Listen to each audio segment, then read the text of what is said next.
नमस्कार दोस्तों, स्वागत है हमारे यूट्यूब चैनल पर। जैसा कि आप जानते हैं दोस्तों, उत्तर प्रदेश में पेंशन ट्रांसफ़र होना शुरू हो चुकी है। मगर बहुत सारे ऐसे लोग हैं, ऐसे पेंशन धारक हैं जिनके खाते में पेंशन नहीं डाली गई है दोस्तों। अभी तक बहुत परेशान हैं और ऊपर से त्योहार भी आ चुका है दीपावली का, तो इसलिए काफ़ी उनको मदद मिलती है इस पैसे से, मगर उनके खाते में पेंशन को ट्रांसफ़र नहीं किया गया है।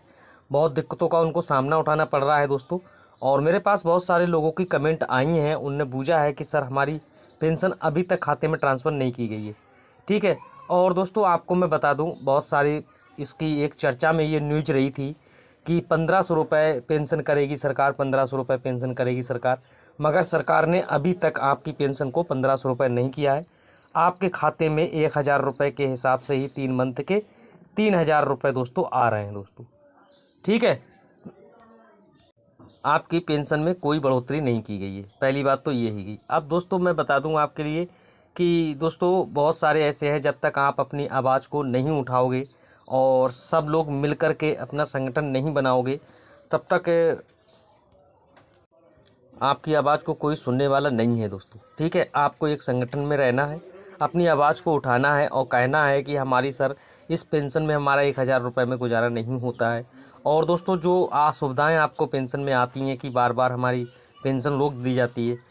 अब दोस्तों आप खुद समझदार हैं, आपको सोच सकते हैं कि जितनी पेंशन सरकार हमको देती नहीं है, उससे ज़्यादा हमारे कागज़ों में पैसा लग जाता है। एक बार कहीं अगर चक्कर लगाओ तो लगभग मामूली सी बात है 200 रुपये। तो दोस्तों आप खुद समझ सकते हैं कि अगर एक चक्कर लगाना पड़ जाए तो 200-250-300 रुपये ख़त्म हो जाते हैं दोस्तों। ठीक है। तो जितना पेंशन हमको सरकार देती नहीं, उससे ज़्यादा हमारे कागजों में खर्च हो जाते हैं। हर 3 महीने के बाद में कोई ना कोई चेपी निकाल कर के बाद में तैयार कर देते हैं कि वो पेंशन में ये कमी इसके कारण से रुक गई, कि ये कमी इस कारण से रुक गई। अरे जब एक बार दोस्तों उसकी KYC कंप्लीट हो गई है, बार बार अपना आधार वेरिफिकेशन भी करा रहा है और सब कुछ है, तो उसकी पेंशन को क्यों रोका जा रहा है दोस्तों। ठीक है। इन सवालों को आपको उठाना है।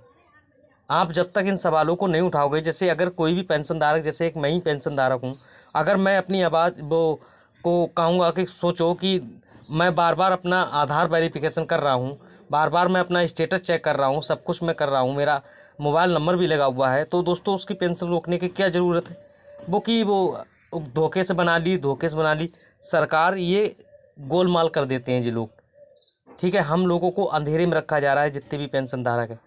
खाली इनको बेवकूफ़ बनाती हैं सरकार कि वो ऐसा पेंशन रुक गई, इस कारण से रुक गई, उस कारण से रुक गई। अरे तुम एक नया नया कारण निकालते रहोगे तो बताओ हम कहाँ तक कागज़ अपने कंप्लीट कराते रहेंगे।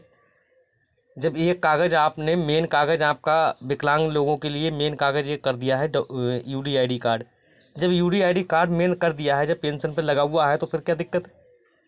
फिर क्यों पेंशन को रोका जा रहा है। तो दोस्तों यही पॉइंट है, आप अपनी आवाज़ को इन्हीं सवालों को लेकर के सब अपनी आवाज़ उठाएंगे तभी कोई सुनवाई होगी। ठीक है। आप मेरी वीडियो को ज़्यादा से ज़्यादा शेयर करें, लोगों के पास पहुंचाएं, लोग देखें इसको कि मैं सही कह रहा हूं या गलत कह रहा हूं।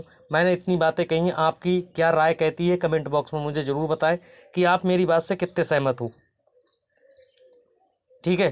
कि जो मैंने आपको ये बातें बताई हैं वीडियो में, कह रहा हूँ दोस्तों, ऐसा नहीं है मैं ऐसे ही बक रहा हूँ, मैं सही कह रहा हूँ कि इन दिक्कतों का सामना उठाना पड़ रहा है हमारे जनता के लिए। जितने भी पेंशन धारक हैं, चाहे वो बुजुर्ग पेंशन धारक हों, चाहे वो दिव्यांग पेंशन धारक हों, चाहे वो विधवा पेंशन धारक हों।